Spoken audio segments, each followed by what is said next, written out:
자, 심층 인터뷰 IBK 연금보험 박종현 증권운용부장님이 나오셔서 저한테 실물이 훨씬 낫다는 말씀을 해주셔서 네. 저 오늘 잘해드리기를 결심했습니다. 어서 오세요. 네, 안녕하십니까. 예. 최대한 이렇게 리액션도 많이 하고. 네. 네, 뭐 약간 잘해드려야죠. 그 살려는 드릴게 뭐 이런 분위기. 아니 그런 거 아닙니다. 네. 저는 개인적으로 이제 부장님과 오늘 보면서 네, 좀 인연이 있나라는 혼자 생각을 해봤던 게 네. 지난 8월 18일에 맞습니다. 3프로 나오셨잖아요. 네. 그 이후로는 나오신 적 없어요. 잘 안 불러주시더라고요. 아니, 그때 제가 네, 사실 땜빵으로 진행을 왔었던 거였거든요. 네, 네, 네. 그때 뵙고 또 지금도 저는 월수만 진행을 옆에 그렇죠. 있잖아요. 근데 또 그날에 맞춰서 부장님을 아. 뵈가지고 예. 잘 됐다. 따로 한번 보시죠. 에 식사라도 잘 한번. 맞다라는 거 첫 번째 하나. 두 번째는 그때 이야기와 지금을 한번 비교를 해봐야겠다라는 아, 네네네. 좋아요. 그런 생각들을 예. 해봤습니다. 네. 그게 잘 맞았으면 3%에서 계속 이제 네. 더 많이 자주. 아 근데 원래 시장을 워낙 잘 보시고 그렇죠. 그리고 사실 그때는 이제 뭐 물가하고 유동성이 상반기에는 이제 유동성이 풍부해서 그것 때문에 이제 물가 반등도 계속 일어나고 그런 얘기를 하셨는데 네. 그때 저희가 마음이 무거웠던 건 하반기 좀 힘들 것 같다라는 예, 맞아요. 얘기를 그때 하셨었어요. 네, 네. 실제로 물가는 계속 반등을 했고 네. 저는 사실 그리고 말이 좀 길어져서 죄송합니다만 뇌리에 꽂혔던 것 중에 하나가 금리 인하 기대가 그때까지는 있었거든요. 네, 네. 내년 못해도 글쎄 1분기 지나고 2분기 초에는 되지 않겠나 그런 얘기까지 막 있었는데 네. 지금은 중순 이후로 지금 하반기로 밀려났잖아요. 그래서 그렇죠. 그 기대감이 실망감으로 바뀌면 아마 더 힘들 수도 있을 거야 라는 말이 계속 저는 네. 사실 뇌리에 남는데 네. 다 돼버렸네요. 네, 아유 이렇게 기억을 해주셔서 감사합니다. 근데 사실 제가 이제 3%는 가끔 나오니까 이제 제가 나와서 이제 얘기를 하면 이제 시청자분들께서 제가 그동안 무슨 얘기를 했는지를 이제 모르시는 분들은 이제 요즘 기관 투자자에 대한 시선이 별로 곱지가 않잖아요. 그렇죠. 그러면 이제 뭐 장 좋다고 하면은 저놈들은 맨날 뭐 사라고 한다 그러고 장 나쁘다 그러면은 저놈들 때문에 계속 시장은 안 좋다 이러고 그래서 네. 조금 오해가 있을 수 있을 것 같아서 제가 이제 그동안 시장 좀 어떻게 봐왔는지 그래서 지금은 어떻게 보고 있는지 이렇게 조금 말씀을 좀 드리려고 하는데 네. 자연스럽게 지금 우리 팀장님께서 말씀 주셨으니까 제가 기록을 찾아보니까 한번 좀 띄워줘 보시면 정확히 8월 18일 날 요렇게 이제 나갔더라고요. 그래서 제목이 보니까 뭐 상반기 재미 봤던 시장 하반기에는 조심해라 뭐 이런 내용이었는데 저는 이제 제가 달았던 타이틀은 상반기에 제가 나름 강세론 봤었기 때문에 근데 하반기에는 조금 조심해야 될 것 같다. 이제 그때 이제 그런 얘기를 했었는데 왜 이제 그렇게 시장을 봤었냐면 사실 금융시장을 예측한다라는 거는 너무 어렵고 어리석은 일이긴 하지만 어쨌든 저희는 초과 수익을 내려면 뭐 시장을 접근을 해야 되잖아요. 네. 근데 이제 제가 접근하는 방법은 현재 시장을 지배하고 있는 핵심 변수가 뭐냐 그거를 파악하는 게 제일 중요하다고 생각을 해요. 근데 2020년도 코로나 위기 이후에 보면 현재 시장의 핵심 변수는 제가 봤을 때는 금리와 유동성이거든요. 네. 그러니까 지금 뭐 경기나 뭐 기업의 실적이나 이런 것들은 사실 좀 뒷전인 것 같고 금리나 유동성 환경이 좋아지면 주가 오르고 반대로 이제 안 좋아지면 주가 떨어지고 그래서 기억을 해보시면은 작년에는 미국이 금리를 인상하면서 모든 자산 가격이 다 폭락했던 한 해였어요. 네. 근데 올해 상반기가 일시적으로 유동성이 다시 풀리는 해였습니다. 왜냐하면 그놈의 피봇 기대 때문에 네. 연준은 계속 우리는 금리 인상할 거다고 하는데 시장에서는 피봇 기대를 하면서 오히려 시장 금리가 떨어졌어요. 네. 그리고 마침 물가가 빠르게 하락하는 구간이었기 때문에 설득력이 있었고 그리고 공교롭게도 SVB 사태가 터지면서 오히려 연준이 유동성을 공급을 해야 되는 그런 시기였습니다. 네. 그래서 상반기 시장이 상당히 이제 좋았던 모습이었는데 하반기까지는 그게 이어질 것 같지 않다. 다시 하반기에는 물가 올라가고 금리 올라가면 상반기의 강세가 상당 부분 후퇴할 수밖에 없는 게 아니겠냐 이제 그렇게 이제 얘기했었던 거고 네. 실질적으로 제가 생각했던 것보다 더 험악했던 거는 이제 전쟁도 터지고 그렇죠. 유가도 올라가면서 이제 하반기 안 좋을 줄 알았는데 사실 제가 생각했던 것보다도 훨씬 안 좋아진 게 최근 상황인 것 같습니다. 그러면 이제 뭐 지난번에 얘기해 주셨던 내용에 대한 검증은 끝났으니까 네. 네. 앞으로는 어떻게 될까에 대해서 오늘 제목은 또 하반기 약세론자가 보는 반등의 조건과 대응 방안인데 네네. 지금 대응 방안이 있을까라는 그냥 금리만 떨어지길 바라는 수밖에 없지 않나 막 그런 막연한 좀 걱정들도 있긴 합니다만 네네. 어떤 조건을 내세우시는 거세요? 그러니까 일단은 이제 나름대로 이제 하반기 좀 약세를 보아왔는데 제가 생각했던 것보다 훨씬 이제 시장이 많이 약했다고 말씀을 드렸잖아요. 그래서 저도 이제 지금 이런 흐름으로 계속 연말까지 약할까?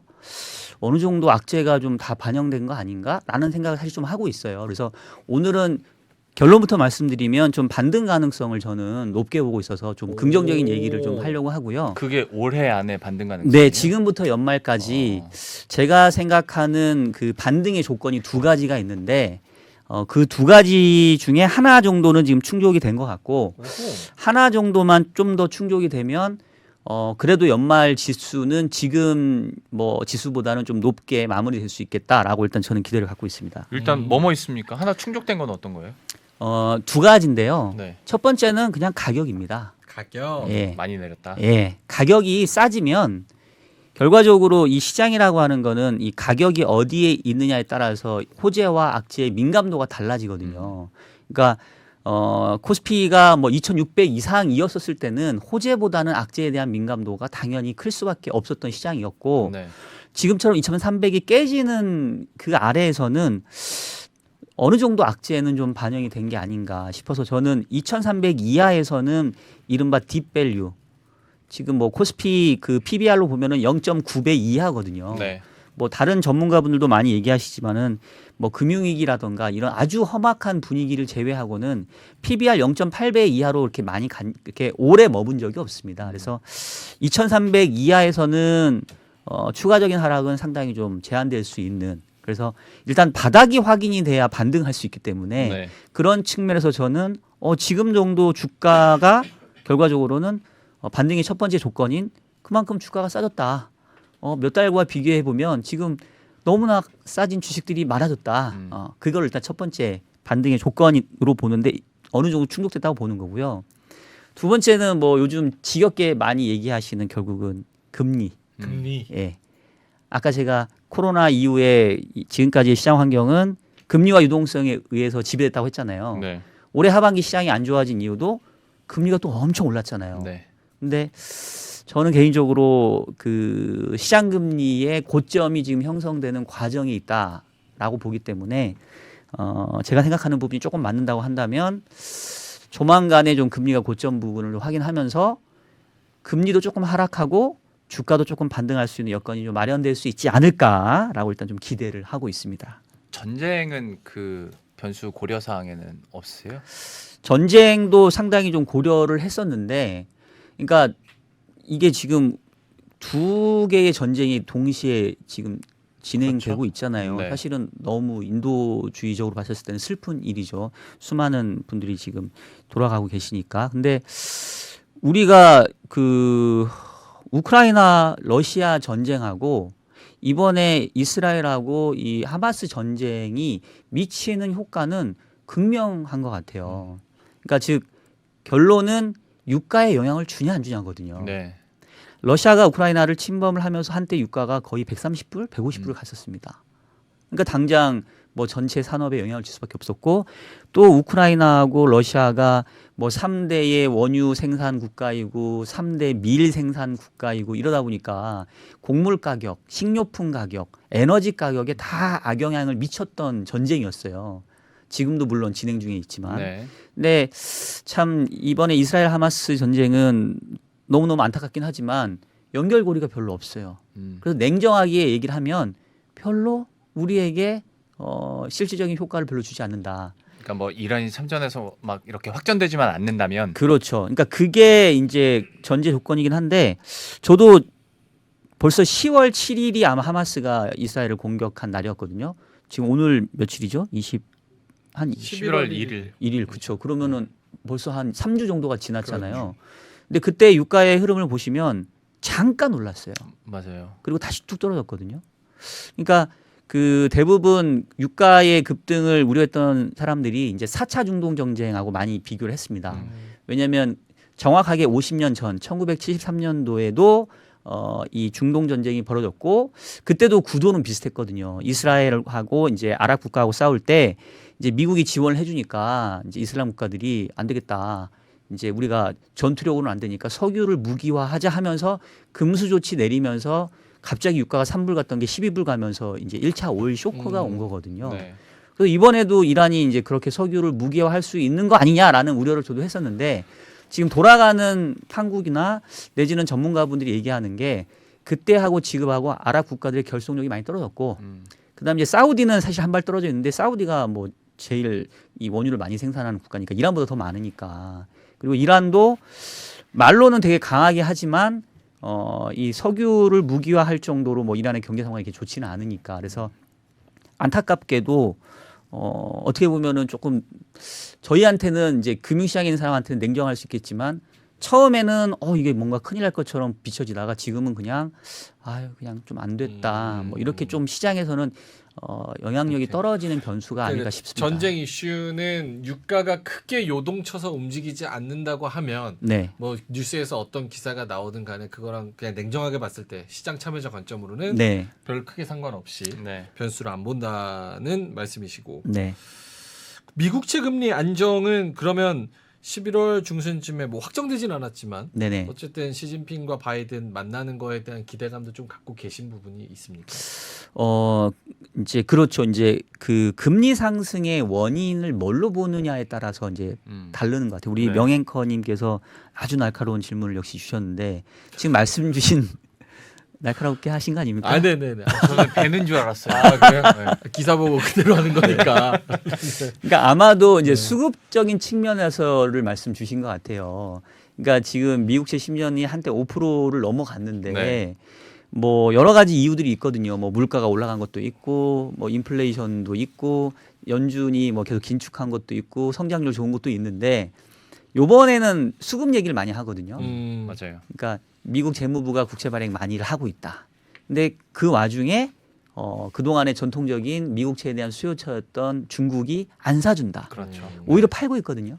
지금 첫 번째 미국채 투자 국가는 중국에서 일본으로 바뀐 지가 오래됐습니다. 네. 그러니까 이제 얘네들이 계속 안 사주면 금리 계속 올라갈 수밖에 없는 거 아니냐. 근데 이 와중에 이제 시진핑하고 바이든 만나면 중국이 다시 사줄 수 있는 거 아니야? 그러면 금리가 고점을 형성할 수도 있겠네라는 논리에서 질문하신 거죠. 네, 맞아요. 네. 정확하게 말씀해 주셨어요. 네, 맞습니다. 근데 저도 그쪽 기대는 해보고 있긴 하는데 사실 이제 수급에 대한 영향이 없지는 않기는 해요. 근데 현재 중국의 구조적인 상황에서 봤을 때는 뭐 미국이 꼴배기 싫어가지고 미국채를 뭐 팔았다 이렇게 보기는 좀 어렵고요. 그냥 중국 경제 자체적으로 미 국채를 살 만한 달러의 유입이 별로 없는 겁니다. 예. 왜냐하면 계속 아웃플로우가 진행이 되고 그렇죠. 있거든요. 미국이 경기도 안 안 좋고. 사주니까. 그렇죠. 근데 물론 그럴 수는 있어요. 외환 보유고 내에서 달러의 비중을 높일 수는 있어요. 최근에 중국은 참고로 외환 보유고에서 달러와 비중 좀 줄이고 금이라던가 이제 다른 쪽의 통화 비중을 좀 높이긴 하거든요. 그래서 이제 그거를 조금 조정만 한다고 하면 심리적인 영향은 줄 수는 있겠는데 그렇다고 해서 갑자기 중국이 미친 듯이 미국채를 사주면서 금리를 안정화시킬 정도의 현재의 여건은 아니니까 거기에 저는 그렇게 크게 기대를 하진 않습니다. 사실은. 그러면 수급적인 얘기 나온 김에 중국은 뭐 어떻게 될지 모르니까 뭐 네. 지켜본다고 했을 때 공급 측면에서 네. 미국 국채 발행 이제 4분기 얼마나 발행할 것인지 규모도 나왔고 네. 오늘 밤이죠. 이제 만기별로 구체적인 계획 나오는 맞습니다. 예. 게 일단은 시장에서 생각했던 것보다 4분기 발행 규모는 좀 적은 걸로 네네. 나오긴 했었는데 그러면 이렇다고 금리가 안정화되는 것인가? 뭐 이런 쪽으로는 그럴 수 있겠습니다만 네, 네. 여기에 대해서 어떻게 해석을 하십니까?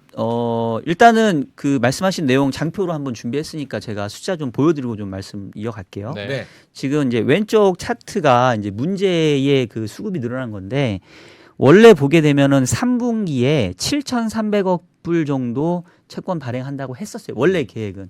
근데 갑자기 1조 달러로 그 발행 규모를 확 늘리면서 그래서 사실 3분기에 미국 금리가 많이 튀었던 네. 어떤 요인 중에 하나였거든요. 근데 그랬다가 이제 원래는 그 당초 예상으로는 4분기가 한 8,500억 달러 정도 발행할 것 같다고 했는데 지금 어제 발표 난 거 보니까 7,700억 달러.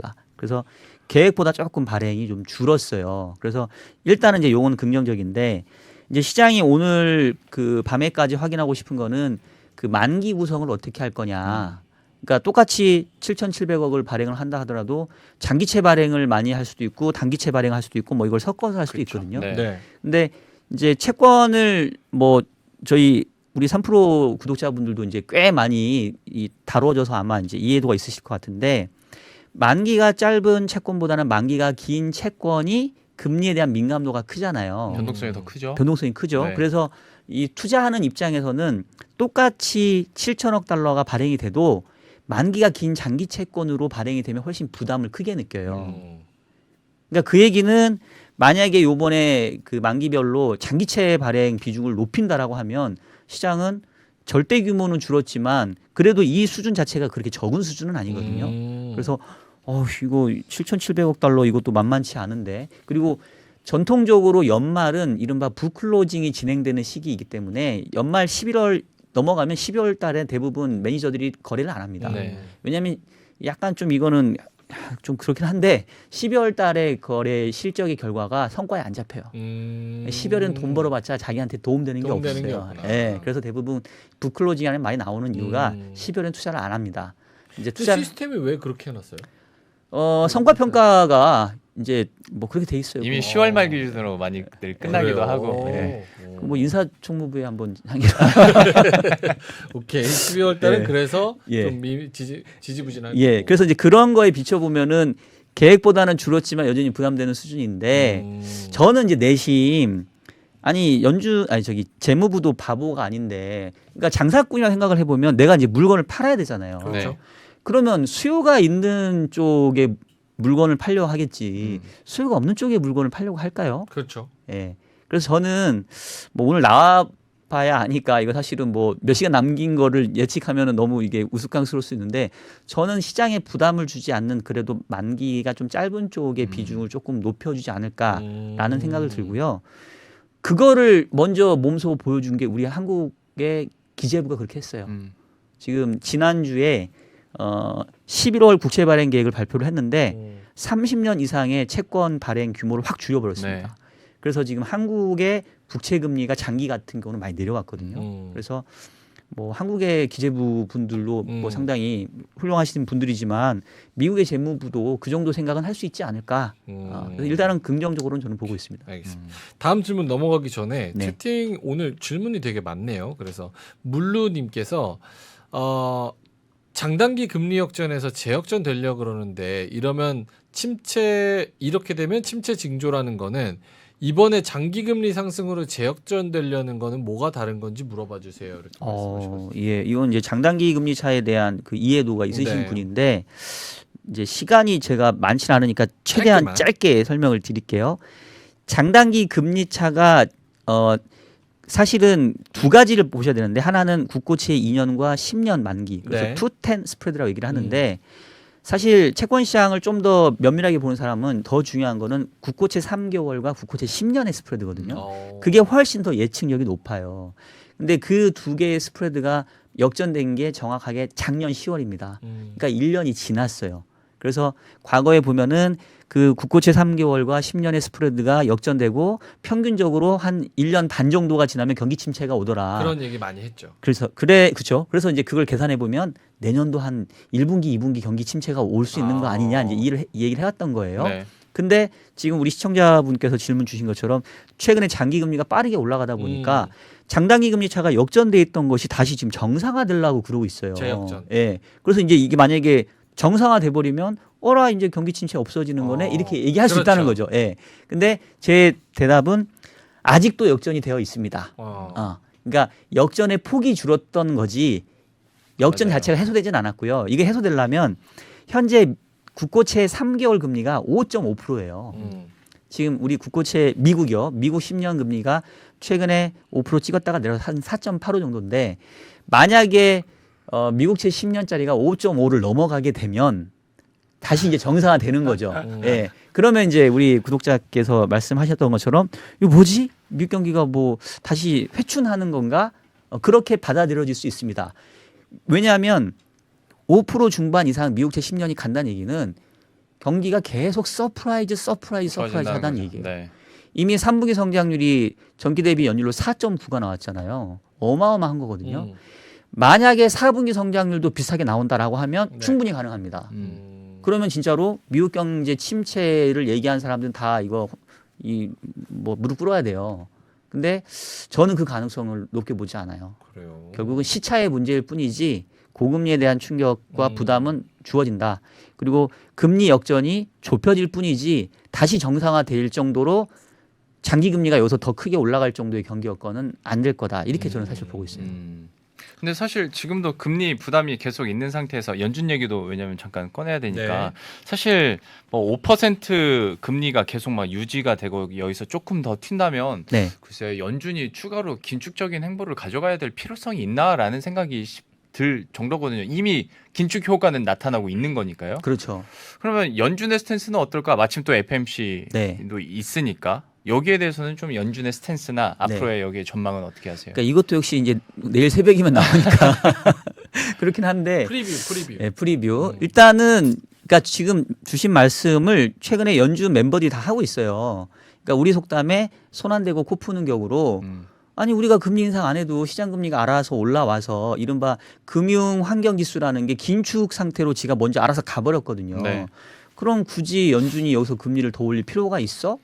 라는 게 이제 지금 컨센서스가 형성되고 그렇죠. 있거든요. 그래서 저도 원래는 이제 뭐 물가가 구조적인 게 있기 때문에 연준이 금리 인상을 원래 그 9월 FOMC에서 보게 되면은 점도표 한번 볼까요? 여기 보시면은 그 지난번 9월 FOMC에서 점도표 찍은 게 올해 연도 말 금리가 5.6이니까 한 번 더 금리 인상 하겠다는 거거든요. 네. 그래서 저렇게 얘기까지 했는데 웬만하면 하지 않겠냐라고 봤는데 우리 김 팀장님께서 질문 주시는 것처럼 시장 금리가 뭐 이것 이상으로 올라 버렸기 때문에 굳이 인상을 할 필요는 없어졌다라고 저도 생각을 하고요. 대체적으로 지금 연준 내 스탠스는 이제 지금의 금리 수준이 경기에 이제 어느 정도 긴축 효과를 줄지 우리가 지켜보자. 대신 길게 지켜보자. 그러니까 이게 제가 봤을 때는 약간 그 조삼모사예요. 그러니까 차라리 긴축을 짧고 굵게 하면 금리 인상도 좀 빨리, 금리 인하도 빨리 올 수 있는데 이거를 금리 인상을 하려다가 지금 말아버리잖아요. 네. 그러면 오히려 높은 금리가 더 유지될 오래 가능성이 유지게 되고. 예. 그 사실 저는 이게 시장에 좋은 건지는 모르겠어요. 단기적으로는 분명히 더 이상의 금리 인상이 없다라고 하면 시장은 조금 환호할 가능성이 그래서 커요. 그래서 사실은 제가 지금부터 연말까지 시장을 조금 좋게 보는 이유도 아마도 11월 1일 FOMC 지나고 12월 FOMC까지도 금리 인상이 없다라는 걸 확인되면 아 진짜 금리 인상 사이클이 끝났네. 그러면 이제 뭐 금리 인하는 시간 문제지 이러면서 시장이 잠시 안도하면서 조금 반등을 저는 보는데 과연 이게 좋은 거냐.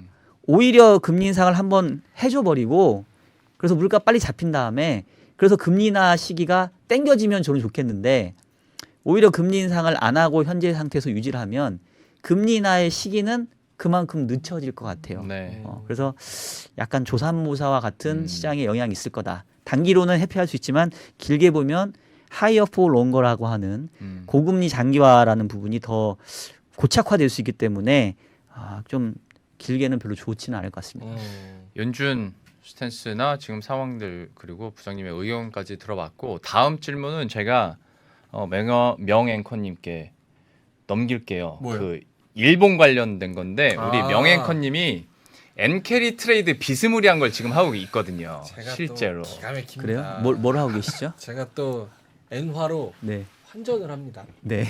그리고 미국 20년물 국채를 삽니다. 오. 기가 그러니까 막히죠. 일본에 상장되어 있는 미국채 ETF 사셨다는 얘기죠? 그렇죠. 예. 그거 저도 요즘 추천하는 전략 중에 그래서 하나입니다. 좀 있으면 엔화 강세. 네. 예, 그리고 네. 달러는 살짝 약세. 국채 금리는 내려오면서 네. 국채 수직 상승. 근데 여기서 이제 YCC 정책이 완화적이니까 그런 쪽으로 얘기를 하다가 네. 시장이 기대했던 것보다 약간 좀 약하게 나오고 아니. 이미 알고 걱정 있었더니 없어요. 네. 오히려 엔화가 최근에 다시 뭐 하방 압력을 받더라. 네. 아니. 이거 어떻게 되는 거냐? 네. 방향성이 중요한 겁니다. 아유 아, 그건 맞죠. 네, 예. 그거는 이제 방향성이. 그렇죠. 인생 인생 하지 않습니다. 인생은 방향이죠. 그렇죠. 방향성이 중요하죠.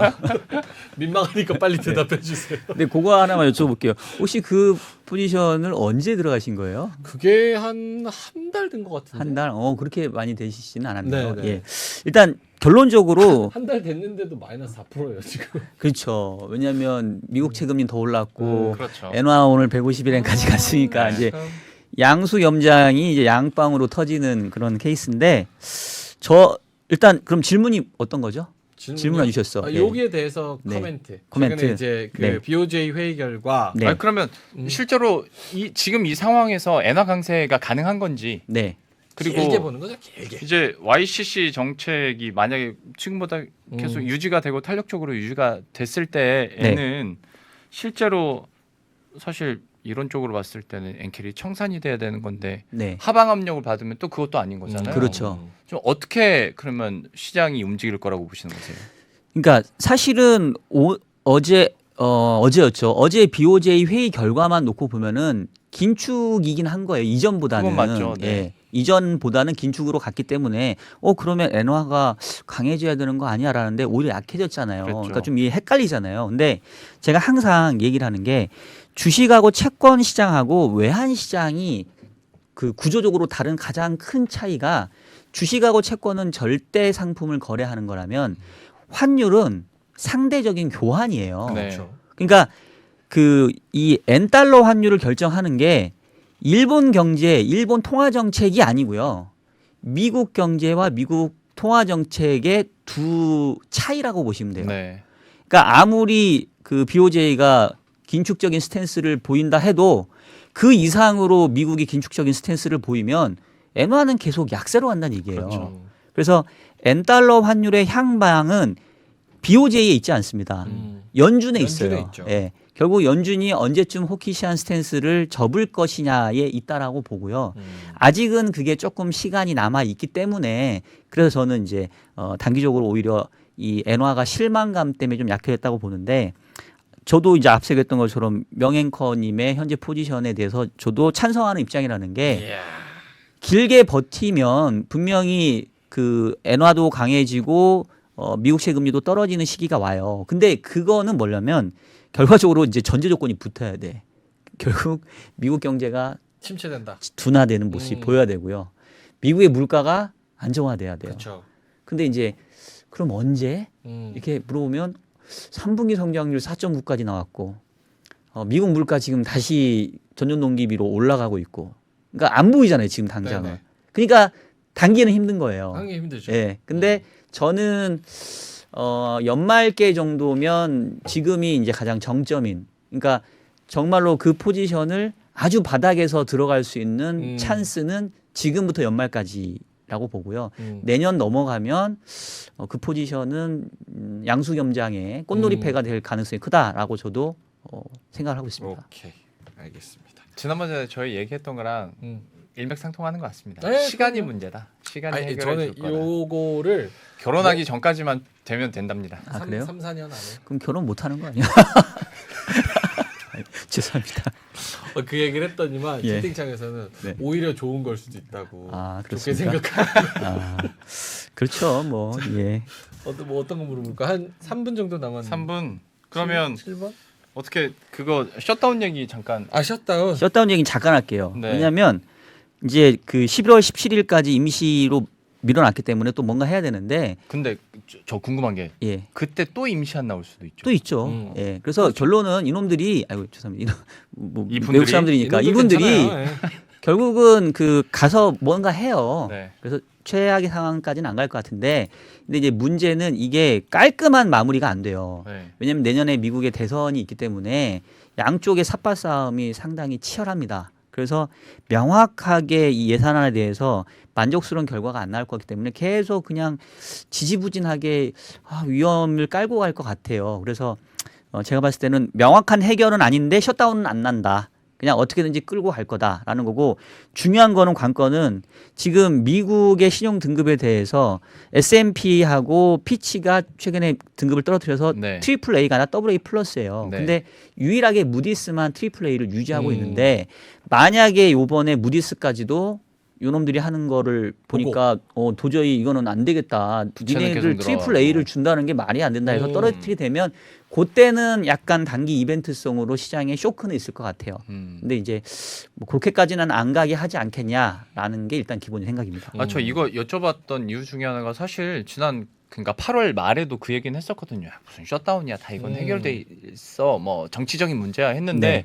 그때 당시에 시장에 꽤 물론 단기적이었지만 꽤 충격도 컸고 네. 그때 뭐 메커시 하원 의장 막 잘리고, 해임되고, 예, 예. 그래가지고 충격이 있어서 11월에 또 우리가 좀 단디 준비해야 되나 싶어가지고 네. 그 부분에 대해서 여쭤봤던 근데 거고. 이제 항상 뭐 처음이 좀 충격이 크지 뭐 두 번 세 번 얻어 맞으면 그냥 그러려니 할 것 같아요. 그러니까 네. 셧다운이 실질적으로 실현화되지 않으면 그냥 또 저러다 말겠지 뭐 이 정도일 것 같고 아까 했던 무디스의 신용 등급 여부만 제가 봤을 때 체크하시면 되겠다 싶습니다. 알겠습니다. 그러면 시간이 많이 지났으니까 마지막으로 포트폴리오와 대응 전략 예. 좀 어떻게 지금 몇 분 남았죠? 정리할 수 있을까요? 1, 2분 정도. 네, 알겠습니다. 오늘 이제 네. 결론인데 앞서 얘기했던 것처럼 저는 이제 하반기 시장 조금 약하게 봤던 사람이었는데 2,300까지 깨지는 걸 보니까 여기서 쫓아가면서 쫓은 아니다. 아직도 만약에 주식을 들고 있다라고 하면 여기서 현금화 한다는 거는 제가 봤을 때는 또 완전히 끝물에서 뒷북 잡는 것 같아서 저는 그냥 이왕 베린 몸 지금은 이제 버텨야 되는 구간이라고 보고요. 오히려 운 좋게 조금 현금을 확보하셨다고 하면 저는 2,300 이하는 오히려 매수 구간이라고 좀 생각을 하고 있습니다. 그래서 지금은 다시 현금을 다른 뭐 주식이든 채권이든 투자 상품으로 이제 갈아 끼워야 되는 시간이라고 보고 있고요. 그 혹시 명앵커님 티나라는 말 아시죠? 티나? 예, 티나. TINA. 몰라요. There is no alternative. But 대안책이 없다. 주식. 주식 말고는 대안이 없다. 이게 한때 포모랑 뭐 일맥상통한 얘기였거든요. 같은 예. 그러니까 저금리니까 주식 말고는 할 게 없어요. 이러면서 죄다 주식을 했는데 지금 티나의 시대는 가버렸고요. 요즘은 타라의 시대가 왔습니다. 타라? TARA. 되어라. Reasonable Alternatives. 다른 대안책. 주식 외에도 합리적인 대안들이 있다는 거예요. 가장 대표적인 게 채권이죠 지금. 그렇죠. 예. 엔화 채권. 그렇죠. 엔화 채권 예, 기가 맞고. 막혀요. 뭐 워런 버핏 할아버지도 지금 현금 비중 엄청 높여놓고 그거 다 단기채 사고 있어요. 맞아요. 5% 중반인데 얼마나 해피해. 그렇죠? 그래서 채권이 훌륭한 대안이 될 수 있고 누가 이제 잘 모르시는 분들은 그럼 채권 5% 받아서 뭐예요 하는데 장기 채권을 사면 듀레이션 효과가 있기 때문에 금리가 떨어지면 요즘 거액자산가들은 막 30년 국채 사면 100bp 하락하면 한 20% 이익 나요. 와. 예, 그래서 채권도 훌륭한 대안이 될 수 있다라는 얘기를 좀 드리고 싶고 그래서 지금은 이 현금을 줄이고 다시 사야 되는데 저는 이제 채권하고 주식을 좀 섞어 샀으면 좋겠다. 그리고 주식은 성장주보다는 대형주부터 좀 먼저 접근하는. 앞에 이제 종목이나 섹터에 대해서는 우리 박 부장님께서 설명을 좀 주신 것 같고, 근데 이제 많이 여쭤보는 게 성장주, 2차전지 관련된 건데, 2차전지나 성장주나 결국은 미래 성장을 땡겨온 거기 때문에 할인율인 금리가 중요해요. 그러니까 후행할 수밖에 없어요. 그렇죠. 금리가 하향 안정화되는 게 확인이 되어야 그때 가기 때문에 저는 일단 현금 줄이고 채권 반, 주식 반 사고 주식은 주로 이제 그 대형주 위주 반도체나 뭐 자동차나 수출 대형주 가다가 내년도 초에 금리가 좀 하향 안정화되는 게 눈에 보이면 그때 성장주 진입해도 늦지 않다. 알겠습니다. 채권이 개인이 접근하기 좀 어렵다 뭐 이런 말씀하시는데 그럴 때는 이제 우리 박종현 부장님 찾아가시면 됩니다. 요즘에는 그리고 채권 관련된 ETF 상품들도 워낙 많이 나와가지고요. 오케이, 알겠습니다. 자, 그러면 심층 인터뷰 IBK 연금보험 박종현 증권운용 부장님은 여기서 인사드리겠습니다. 고맙습니다. 네, 고맙습니다. 외환위기 오는 거 아니에요? 금융위기 오는 거 아니에요? 이런 질문들을 좀 굉장히 많이 받았었습니다. 탐욕이 되게 강했을 때 위험자산으로서의 극단적인 쏠림이 나타나고 공포감이 극에 달했을 때 안전자산으로서의 극단적인 쏠림이 나타나거든요. 과거의 일이 미래에 똑같이 일어난다 이건 아니지만 그때 당시에 위기 상황에서는 어떤 공통점들이 있었는지를 보면서 우리가 대비를 하는 방법도 고민해 볼 수 있고요. 과거를 제대로 이해하는 순간 위기의 실체가 드러납니다. 오건영의 현실 경제 이야기를 서점에서 만나보세요.